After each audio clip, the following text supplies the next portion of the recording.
Hey everybody, welcome to this episode of the Soulful Eclectic. I am none other than your host, Dr. Diana Collins, and I want to welcome you to today's episode. As you all saw, there is a trigger warning for this episode. Yes, I needed to warn everybody. And you know what? That's something I think I'm just going to do because I know we all have triggers. Just about everything we talk about these days is going to trigger somebody. I've come to that conclusion. So, for today's episode, I definitely put up a trigger warning because I feel like there may be some things that may be a little triggering to others. So, therefore, definitely a trigger warning for today. As we all know, I always start off with thanking you all. Thank you for being a part of the Soulful Eclectic. If this is the first time that you're joining us, well, thank you for taking the time to join us. But if you are coming back, I just want to say welcome back. And thank you to all of you for rocking with me and, doing all these crazy things that I am known to do. And you guys have been rocking and flowing and, just being present. And I appreciate you. And I just want to say thank you. So welcome again to this episode. You all are all such beautiful souls. So thank you and welcome to this episode of the Soulful Eclectic with none other than your host, Dr. Diana Collins. As I said, today's episode does come with a trigger warning. Today's episode is a strong one. But before I get there, today's episode is made possible by our incredible sponsors, Divine Nubian Essentials, Loving the Skin That You're In, and Collins Education and Resource Management, where education is truly their passion. We like to thank author Reggie Dupree for her lovely rendition of none other than fantasy and love and carnage that includes all of us from every walk of life in Hoodoo Heaven, Return to Hoodoo, Mystical Midlife Mate, and the newest one, Midlife Gumbo. I love it because it just speaks to my soul. And I haven't read Midlife Gumbo yet. It is on my read to do list. And I want to also thank, why can I talk? I want to also thank WUBI Ubiquity Radio and TV. If you haven't downloaded your app or downloaded the app on your radio, your TV, Roku only right now, please do so. The station is up and running, and we have DJs and new videos and movies coming on, and none other than our lovely podcast and show are on WUBI Ubiquity Radio and TV, so do join in. Thank you to Luna Vitality Travel Massage. If you're looking for a massage and you're on the East Coast, in that DMV area, Delaware, Maryland, Virginia, Pennsylvania, even New Jersey, reach out to Luna Vitality Travel Massage. She gives great massages and do tip her very well. Thank you very much. So thank you all for all of you and your continued support in your spaces where healing and education and empowerment all come together. And oh my gosh, I just stuck my finger in my coffee.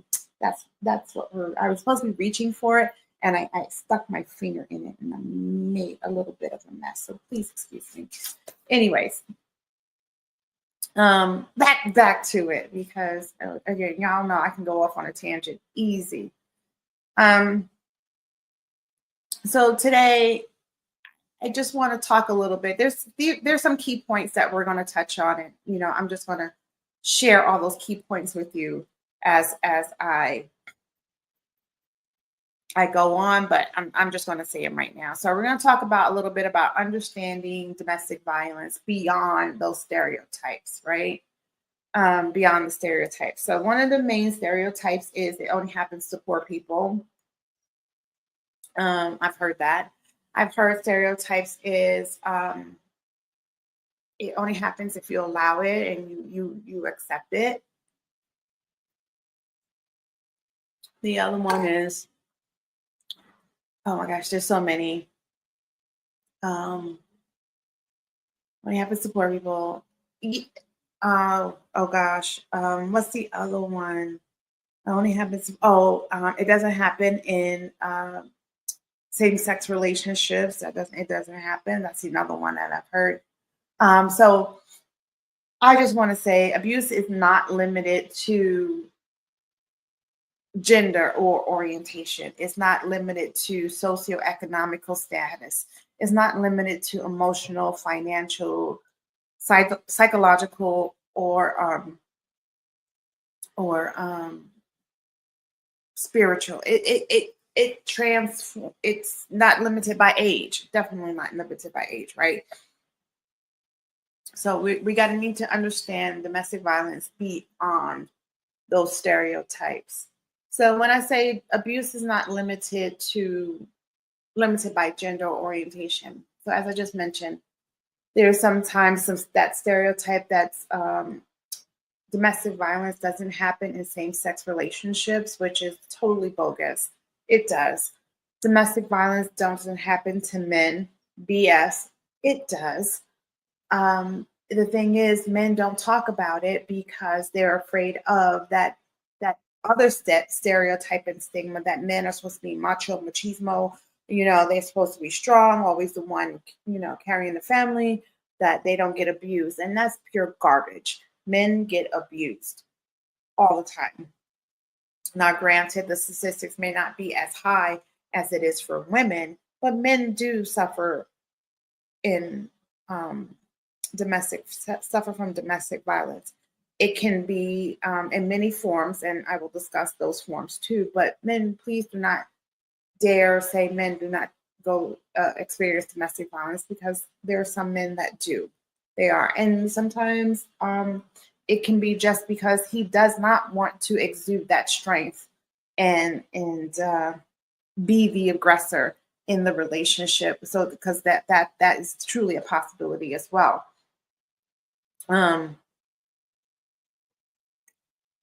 We know that, yeah, there's this statistic. I don't know who. I was watching someone, and please, I'm sorry for the young lady who said it, but I do like to give people credit for the things they say. And right now, I can't remember her name, but I follow her on Instagram, and she always has such powerful messages. And in light of October being not only breast cancer, which we're going to talk about that in another episode, but also about October is domestic violence. And so I just want to really discuss a little bit about that and talk about the things that transpire within in that, and how to help one another who may be living with it, dealing with it, and maybe acknowledging some ways in identifying it as well. So again, as I stated in the beginning, abuse is not just limited by gender or orientation. Yes, it did happen to predominantly women. We were the brunt because we are seen as the weaker sex. And if you know your statistics about women's history, or just the history of the nation in general, you will know that women did not get their rights until 1974, when and there's some more. I mean, 1973, when we were allowed to go out and go to school and things, but 1974, when we were allowed to have our own bank accounts and things. And as you can see from that, if you look at the trajectory of marriage and divorce, divorce was lower in the 20s and 30s because women stayed because we had no rights to do anything. So we had to be married to get rights, right? So we stayed during the abuse, and during those times, it was okay to beat your wife. It was okay to murder your wife. You didn't get a hand slap for things like that. It was seen as, oh well, she must have said something out of turn, or been out of place. So yes, there is that, right? And we have come a great stride, even though we are being taken back many steps these coming years. And I'm not going to go into our lovely administration that is currently in office. I'm going to stay away from that today. But yes, but there's that, right? The different types of abuse. So we see it in sorry, I'm going to go back because I forgot my train of thought there. Now, so that's abuse in women. So we do see abuse in men as well. It's usually in men who don't want to exude that strength and dominate the woman. It is seen as men who are a lot kinder, or gentler, or just don't. Again, I don't want to make the sex weaker or make you think, oh, it's a weak man. No, it's really just men who are in tune with themselves and just like don't want to harm the other person, and so forth. They absorb the abuse. They take it because they're the man. They are strong. They're supposed to be able to do that. So they take their woman beating on them and things like that. So it has nothing to do with strength, weak, being a more feminine man. None of that. None of that. Because I'm going to say this. I know men who can probably and has knocked out quite a few big men who would allow someone else of a weaker sex to beat on them, because they know if one swing and they would harm them beyond what they expected, and that will hurt them more than anything. So it has nothing to do with the person being weak-minded, weak in strength. None of that. Okay. So please, no. It's just that again, they allow that dominance because they don't want to harm the other. So therefore they take the brunt of that. And that's still considered domestic violence, people.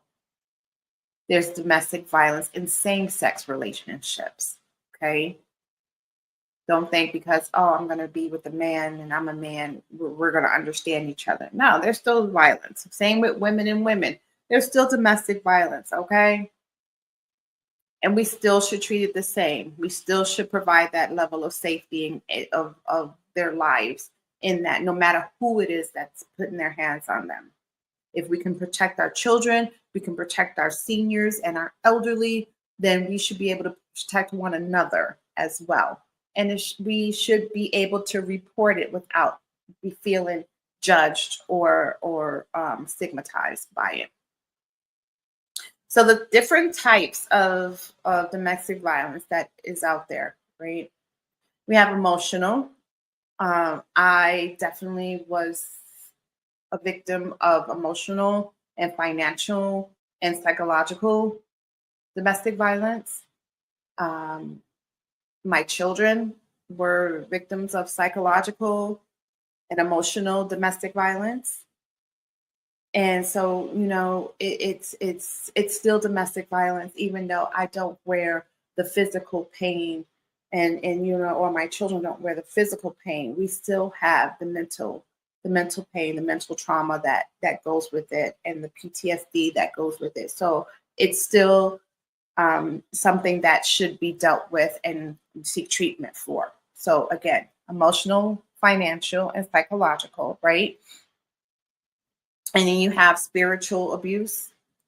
And we're seeing that too more and more today, the spiritual abuse from the church, from within the families and things like that.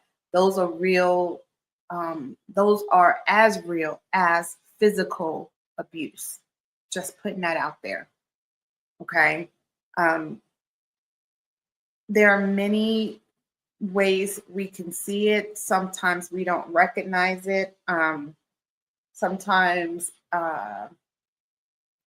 we're scared to say something when we do see it because, again, people stay and, they're in relationships. They have things happening and they stay for different reasons. And that's not knocking anyone for why they stay.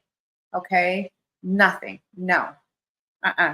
Because it's not for me to say why you stay. Okay. That is something that you have to work with, and people leave when they have the ability to leave. Let me just say that. So when we hear domestic violence, we all almost often go to that physical harm. But the truth is, abusers, they wear so many faces, so many, right? So many. Like I said, emotional, they can be sitting there berating the person, separating you from your family, right? That's psychological and emotional, both. Financial, they're holding you hostage by money, right? Either they're taking all your money or they're not allowing you to make your own money, and then you're relying on them for your sustainability in your life, right? Because you don't have, and that's pretty much what a lot of women dealt with up until 1974 when we were allowed to get our own bank accounts and own our own homes and things like that. And that's only as a woman. Let's not even, I mean, we delve into a whole different arena when we talk about being a woman of color, a woman from another country. Yeah, that's a whole different ball game. So we still, again, and that's another tangent, but financial abuse, spiritual abuse, holding you hostage by saying that you'll go to hell if you divorce me, God won't like this. So spiritual abuse that way. And we see that a lot too in the church. And there's also sexual. You're my wife. Whether you want to have sex or not, we're going to do it. You're my husband. Whether you want to touch me or have sex or not, we're going to do it. That's sexual abuse, using that person for your sexual gain because of under the roof that you're married, that's your spouse, and you have a right to that person. No one has a right to any human being. Wait, blank point. No one has a right to any human being. It can show up like manipulation. We see that a lot. And that also goes into the psychological part. We see a lot of manipulation with narcissistic individuals, narcissistic personalities. If you guys are out there who have psych background, you guys have experienced that and you're aware of that as well. Control. Oh, that's a big one. Control. They limit where you can go, what you can do. They got trackers on. Now it's easier because they can put trackers on your phone. They can put trackers in those little air tags that they have now. They can drop them in your bags and you won't even know that you got an air tag. Which I learned that if you have an iPhone, it picks it up or something. I don't know. It's something weird.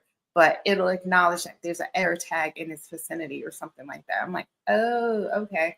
I don't use air tags. Yeah, no, I don't. So that's a form of control as well. Again, like I said, separating you from your family, which is isolation, and also that can be seen as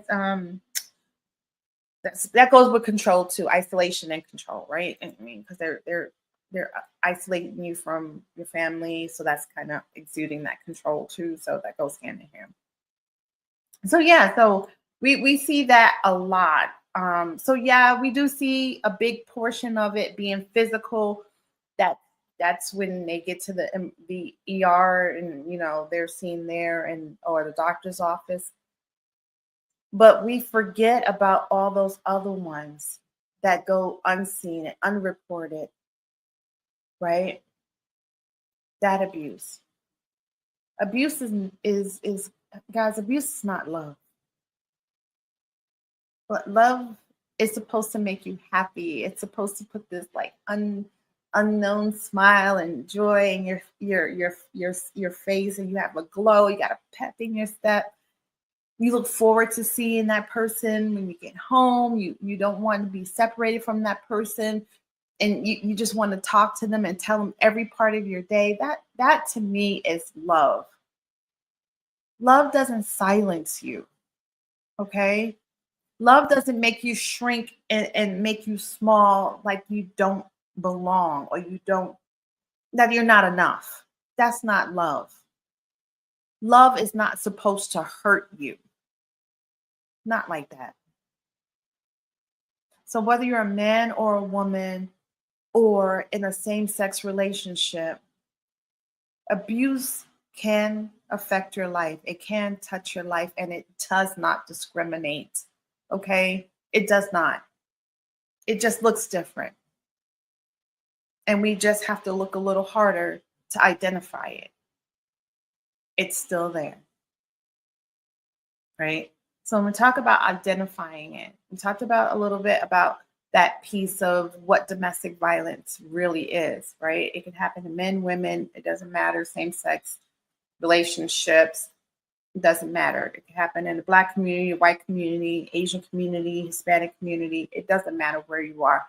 It can happen in all forms. If you're human in a relationship, you have the potential of having a domestic violence situation. You're not exempt. You can be rich, poor, doesn't matter. Okay.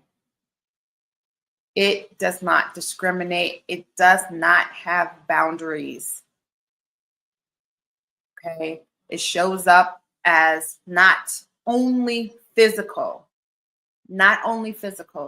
financial, emotional, psychological, spiritual, sexual, anything is causing you harm, and you feel like if you don't do it, that other person's going to harm you or belittle you, berate you, then that's domestic violence. If you're being told you can't do something, money's being held from you because, you didn't behave accordingly. Yeah, no, that's abuse. That's financial abuse. Okay. So how do we recognize these signs? I'm just going to go through a few because there are many ways, and it depends on the individual. How well you know the person, how quick it's going to depend on how quickly you'll be able to identify the signs outside of the obvious black eye, bruises, those kind of things. So sometimes abuse hides in like plain sight, right? It might sound like, I don't know, you don't need to see your friends today, or why is your mother calling you all the time? Do you have to talk to your sister every day? What does your brother have to come visit? They don't have to come visit, or you're always going to their family, right? You can come see my family. Oh, my family is your family now. Oh, don't worry. All finding ways to isolate you from your friends and family. Always asking me who you're texting and why you're texting. Now, this one kind of goes either way because honestly, my husband asks me all the time, who are you texting? But that's because he wants to spend quality time together, right? So please differentiate between somebody who wants you to engage and other with them outside of someone trying to monopolize who it is that you're talking to and who you're texting. So if they're getting mad that you're texting your friends or all the time or your family and constantly are looking through your phone, and that's to me starting to look suspect. A little sus, as they say, right? Kind of making you feel like you'll never find anyone like them, like they're the best thing since sliced bread and toast. No. those kind of things. It might feel like you're always walking on eggshells and you can't truly be yourself. You're constantly being questioning about things. You're questioning stuff about yourself and how your self-worth, and you're fearing having conversations because you don't know how the other person is going to react. Okay. It's kind of like when control replaces care. That's not love. They guise it, they put it under the guise of I love you. No, no, no, no. I just want to know where you're going because I love you. I just want to you I just don't want you to go because I'm trying to keep you from getting hurt. You don't need to go there. Let's do it together.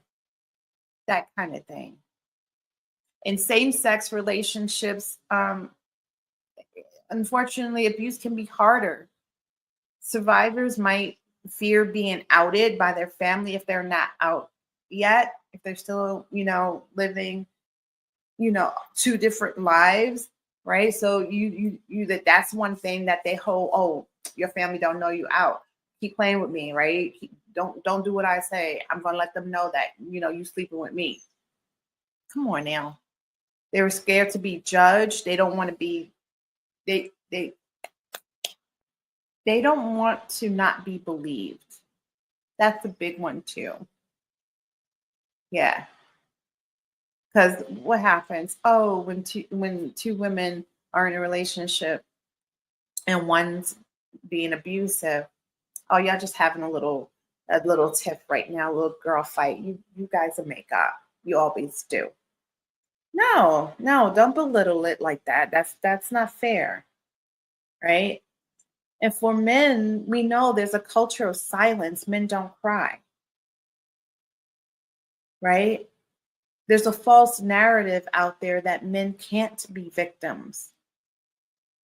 But we know pain is not gendered. Pain is pain. Whether you're man, woman, child, young, old, pain is pain.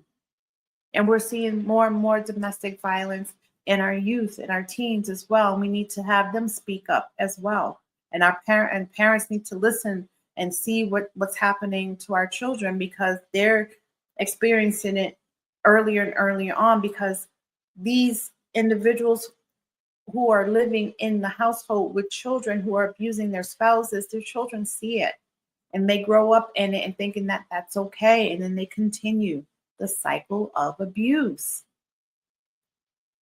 Everyone out here deserves safety. Everyone. Everyone deserves to be believed. Come on.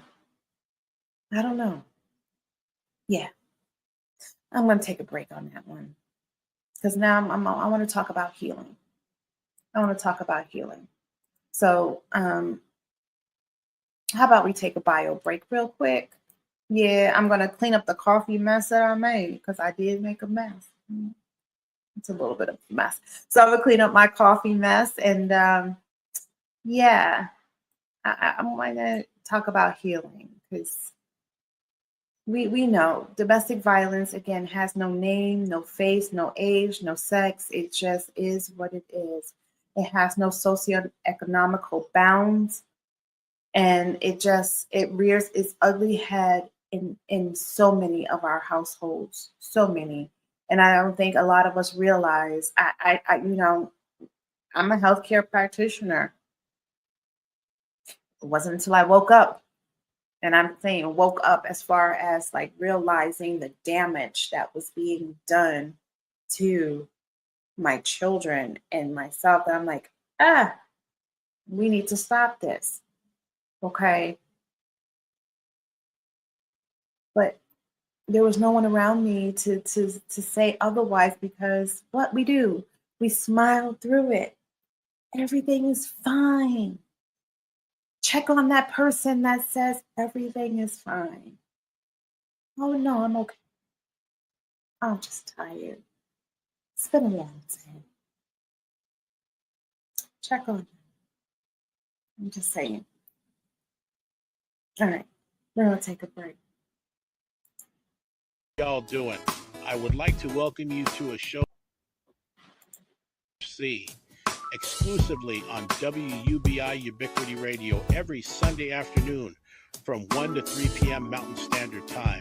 My name is Rob C., and while taking your cruise, you will hear the very best in smooth jazz, smooth R&B, classic soul, as well as other genres that definitely define the very essence of smooth. I personally invite you to come aboard, and while you're here, grab your favorite beverage, turn up the volume, and have a seat as we set sail on this musical journey for your listening pleasure. You can find us at wubi.live, or depending if you have an Apple or Android device, go to your app store and download our free WUBI app.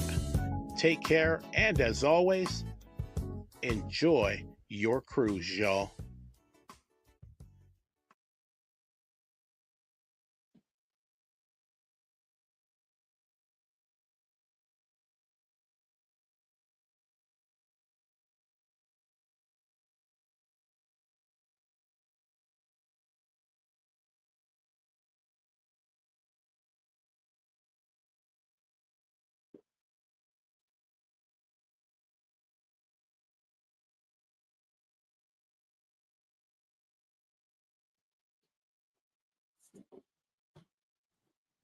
Oh,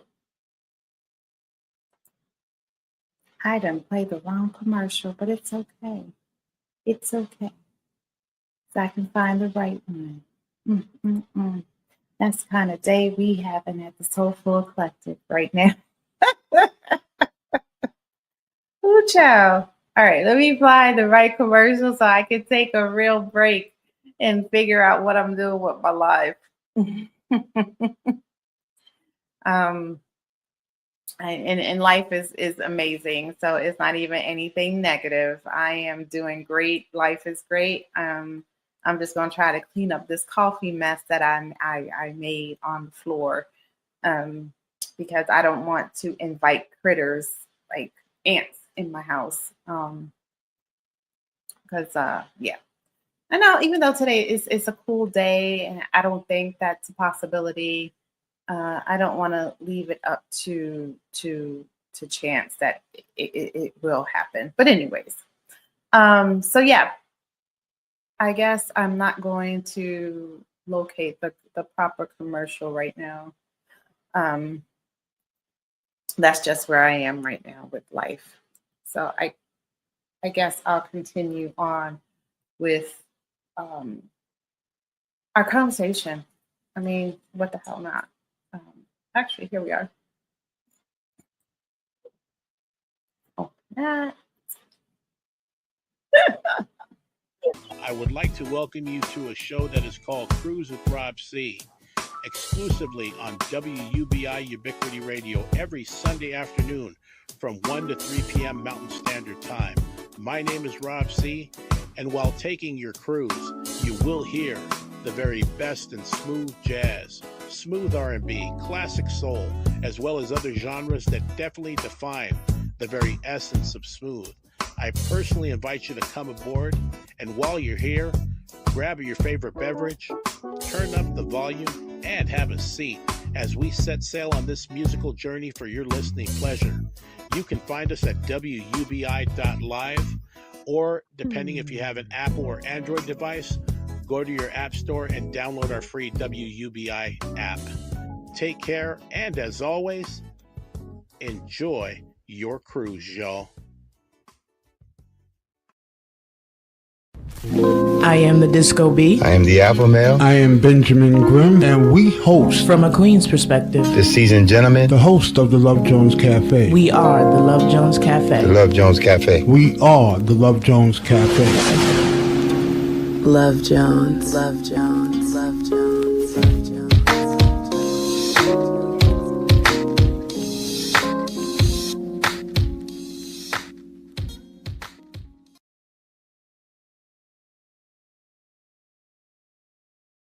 Hey everyone, Dr. Diana Collins here with the Soulful Eclectic, a podcast about being your authentic self and maintaining your health and wellness Brought to you by Divine Nubian Essentials, Love the Skin You're In, and also Collins Education Resource Management, where healthcare education is our passion. If you're looking for a new read, check out our friend Reggie Dupree in Hoodoo Heaven, Return to Hoodoo, and Mystical Midlife Mate, because everything is happening in Hoodoo. Brought to you by WUBI Ubiquity Radio and TV. If you have not downloaded your app on Roku or Apple or Google Play, do so right away. The Soulful Eclectic can be found every Friday night, 6 p.m. Mountain Standard Time on all your podcast streaming platforms, WUBI Ubiquity Radio and TV. So, see you soon. Namaste.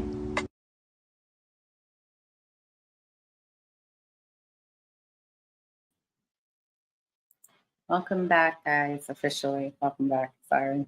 I cleaned up my mess. Thank you for your patience. I appreciate you so much. Yeah, that was a bit of a mess. You know what? It's okay though. It's all right. I appreciate y'all, and I appreciate you being here, and thank you for just taking the time out and just being present. But so talking about what it is what domestic violence is, and the many faces of it, because there are many faces of it. It's not limited to gender, socioeconomic status, or same sex. It's not limited to anyone. If you're human, you're at risk of being in a relationship at some point. I'm not saying that everyone is, because I definitely know people who've never been in, and it's not like it's a rite of passage. Hell no. I wouldn't want any of that for anyone. I want us to all be kind to one another and treat everyone like human beings, of course. So no, I wouldn't want that. But I'm saying that you're not exempt. It's definitely something that you're not exempt from. Recognizing the signs of it. Again, it can hide in plain sight. It is not always physical for the individual. So definitely being able to reach out to your friends, checking in on those individuals who we know are always okay and doing their thing, and just recognizing it. Okay. So how do we heal from this? Starting that healing, because I'm continuing on my healing journey. It's a continuous thing, and I am so blessed and grateful for the path that I am on as far as healing in this journey, and it is beautiful. It was a little rocky as you start, because it's scary, it's change, it's vulnerability, right? Because you're telling your truth, and you're not sure who's going to believe and accept your truth. So you're putting everything out there, and you're being your authentic self in that space, and you're acknowledging that you are enough and that you've had enough. And that's one of the things I have to tell people, even though we may, like, I've seen and recognized domestic violence in people that I know, well, and I say I know loosely, like people that are, some people I know well, some people that I just meet and it's like, that looks a little suspect, right? So I recognize it, but you also have to recognize where the person is. Not everyone is ready for that conversation. So be careful that even though you see it and you're there, just continue to be the safe space for that person, so that when they are ready to have that conversation, they're willing to come to you and have that conversation with you, because they feel you're a safe space. Okay? Don't be pushy and say, you got to leave that person. This is that. You deserve better, blah, blah, blah. We want to always fix someone's problem. And I'm just speaking for myself, because I'm that fixer. I see a problem. I'm like, I want to be the one to help fix it and heal it and, help you move on. That's not our place. That's not our journey. That's for them to do.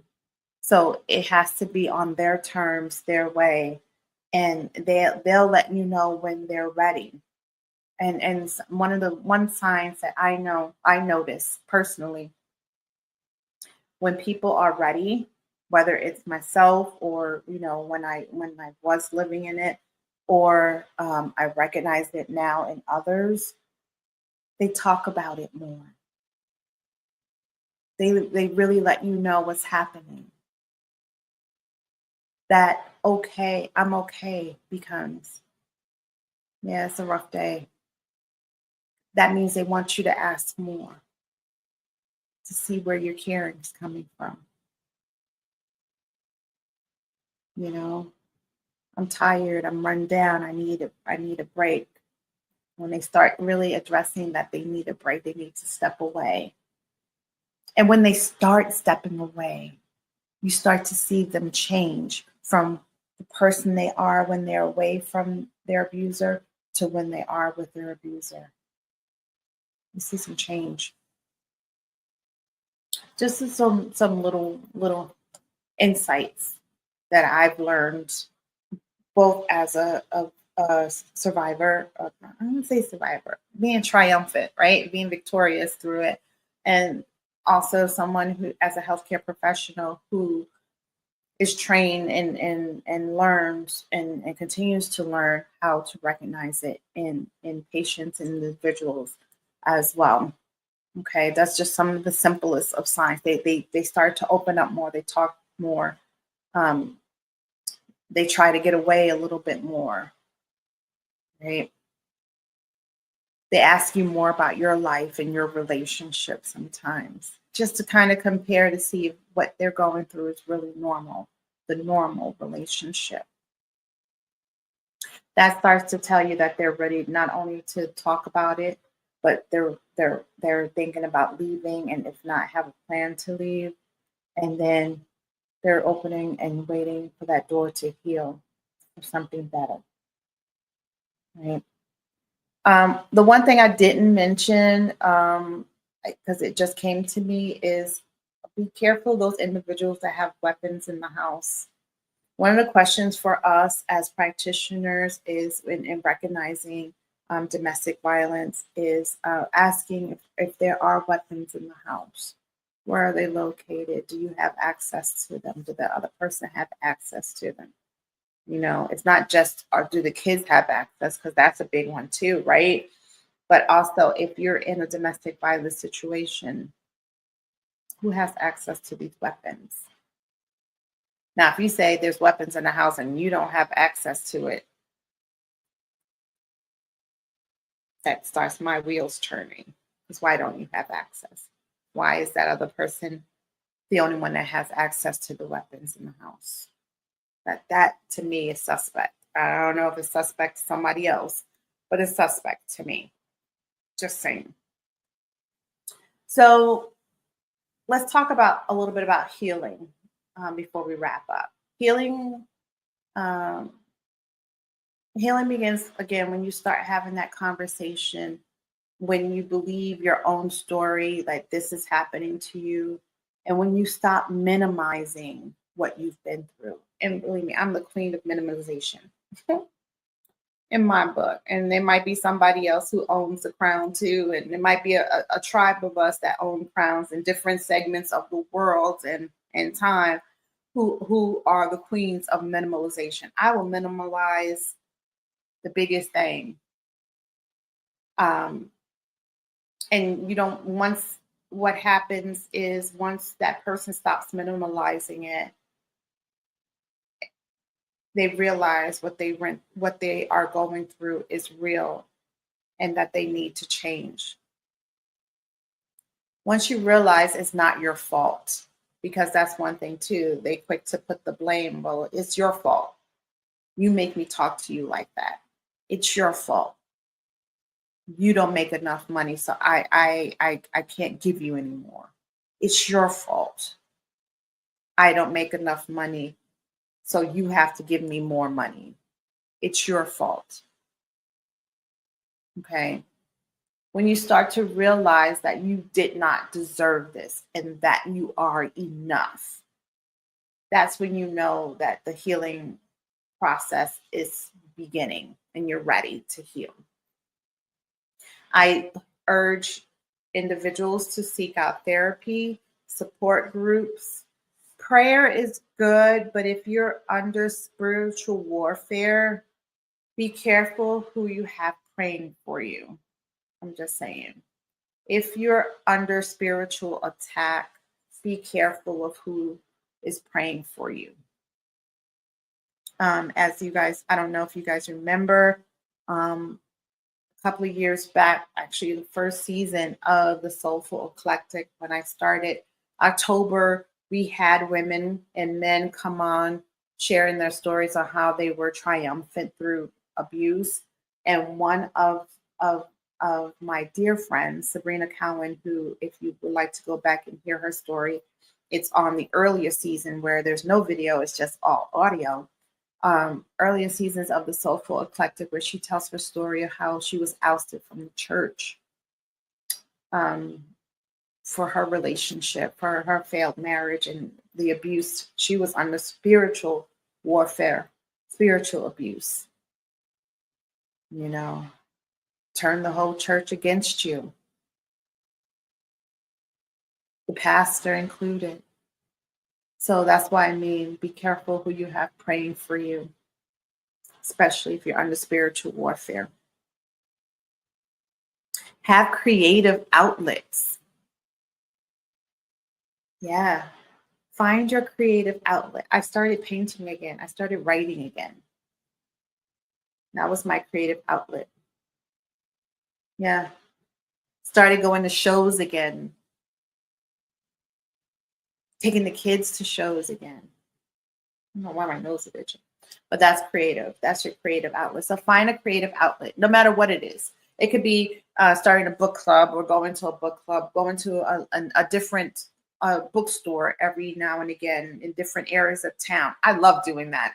Okay, that's one of my favorite things. If ever you want to meet new people, I tell anyone this, especially if you feel like you're in a rut and you got the same circle of things that you're doing and you want to just meet new people, go to a different town in the state you live in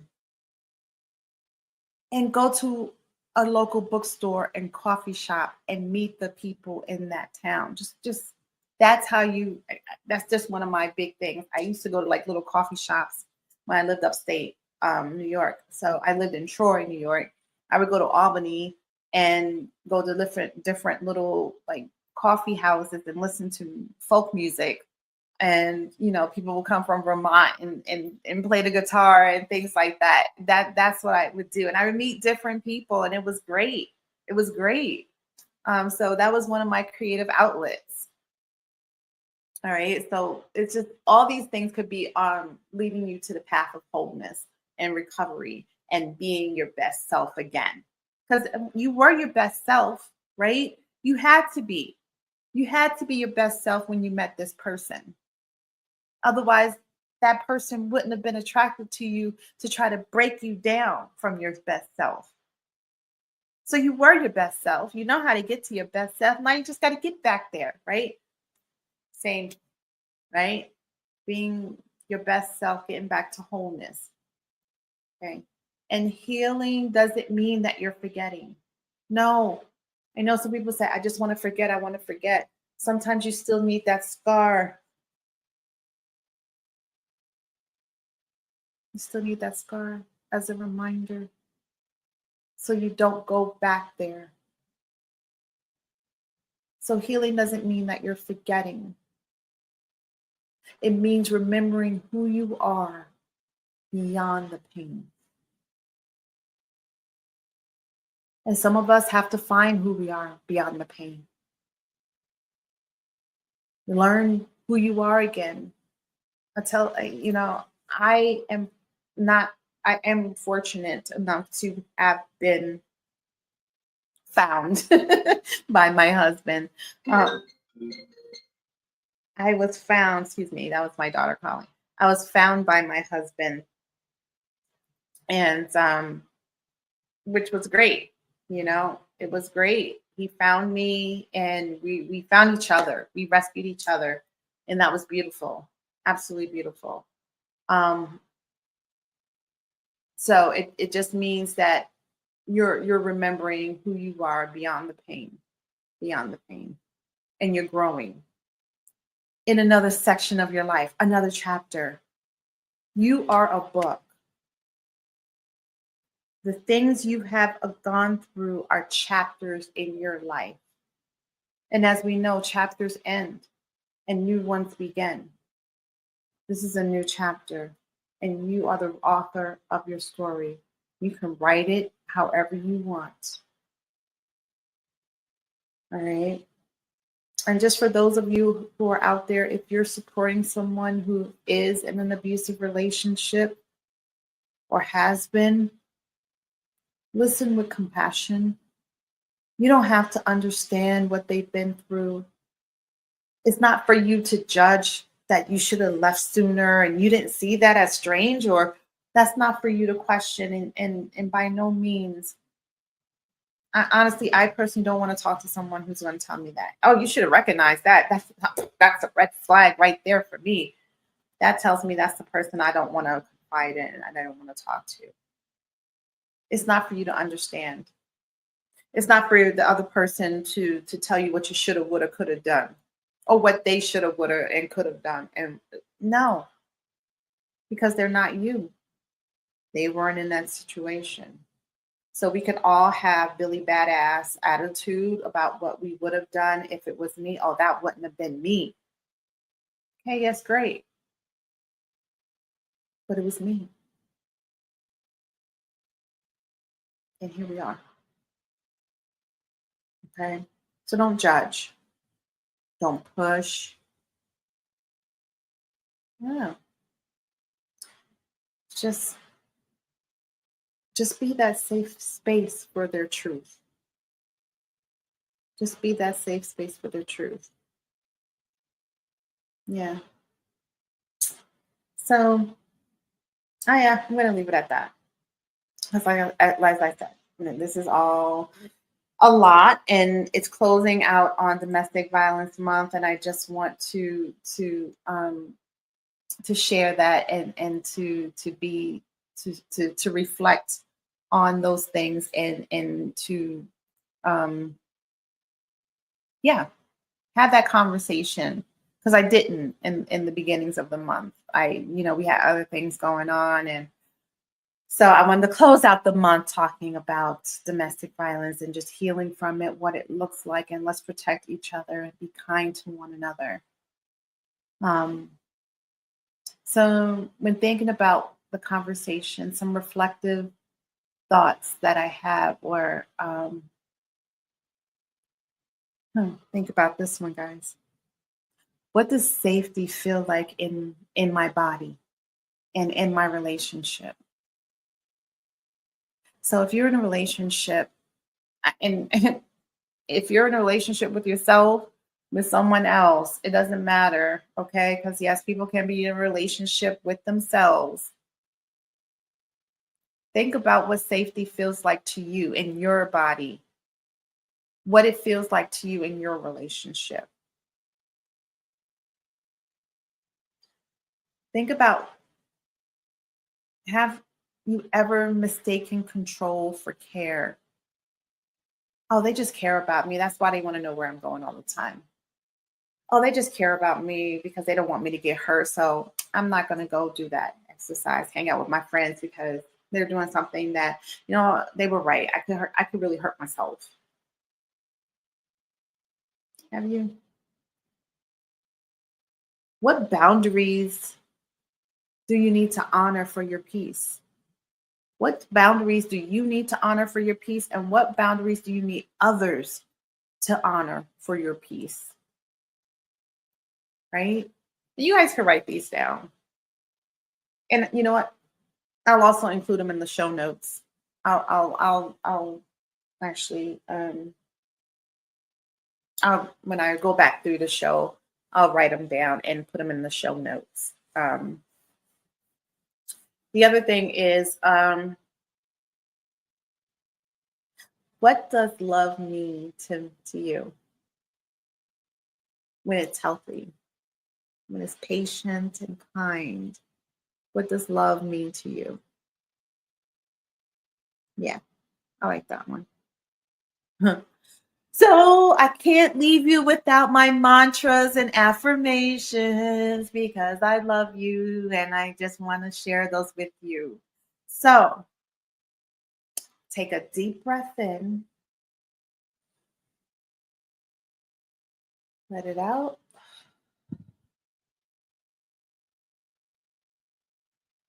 I deserve peace in my heart and safety in my home. Love should never make me small. My story is sacred. My survival is strength.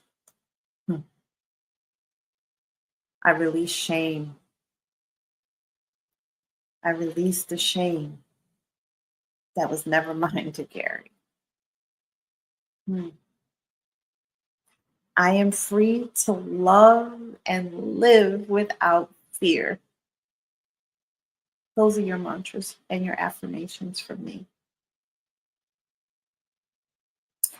So, with that, abuse thrives in silence. Healing begins when we speak our truth and believe it. Okay? You're not what happened to you.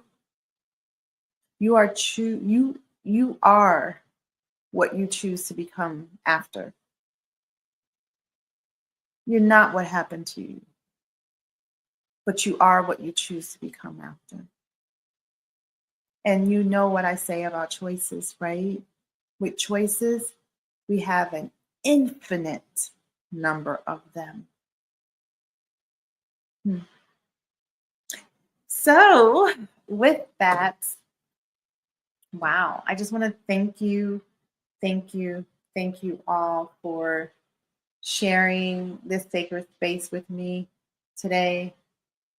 And remember, love should never hurt, and healing is your birthright. Thank you again and again and again to our sponsors, Divine Nubian Essentials, because we're loving the skin we're in. That is what it's all about. And everyone who has skin is in. And thank you to Collins Education Resource Management, where education is our passion. If you are diving into healthcare education, whether it's nursing, medical assistant, nursing assistant, LPN, whatever, they're there for you. Thank you to our friend, our author, Reggie Dupree with Hoodoo Heaven, Return to Hoodoo, and Mystical Midlife Mates, and Midlife Gumbo. For any of you who are in that midlife, this is a read for you. It's fun. I love it. And thank you to WUBI Ubiquity Radio and TV for putting us on and keeping us on. We love you. We appreciate you. And we're going to continue to rock with you. And Luna Vitality. Ooh, I don't know why I have the hardest time saying vitality. And thank you to Luna Vitality Travel Massage. We will let you know when they come to Tucson. And not just Tucson, I'm saying like Tucson, but Tucson and the surrounding area, okay? Because they do travel. But right now they're in the DMV area, so, and also Jersey and PA, should you decide to go there as well. So again, until next time, be gentle with yourself, stay aware, and keep choosing peace. Thank you. I love you.